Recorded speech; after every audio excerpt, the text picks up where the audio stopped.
حضرت امام اہل سنت مجدد دین و ملت امام احمد رضا خان بریلوی رحمۃ اللہ علیہ نے دعا کے حوالے سے اپنے رسالے احسن الوعاء میں حضرت عباس رضی اللہ عنہ کے حوالے سے لکھا کہ بنی اسرائیل میں ایک شخص کو اللہ پاک نے یہ نوید سنائی کہ تیری 3 دعائیں قبول ہوں گی، اب مرضی تیری ہے، تو جو بھی دعا مانگے۔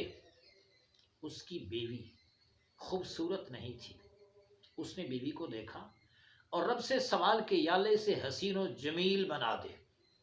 بس دعا کی دیر تھی، دعا قبول ہو گئی، بد شکل سے اس کی بیوی خوبصورت شکل والی بن گئی۔ وقت گزرتا رہا لیکن شکل حسین ہوئی تو بیوی غرور میں آ گئی، گھمنڈ اور تکبر میں آ گئی، شوخیاں دکھانے لگی۔ ایک دن شوہر تنگ ہو کے کہنے لگا تو کتیا بن جا۔ اب تھی عورت، دوسری دعا قبول ہو گئی، وہ کتیا بن گئی۔ اب خود وہ عورت پریشان، وہ بندہ پریشان، اور خود اس کے سارے بچے پریشان۔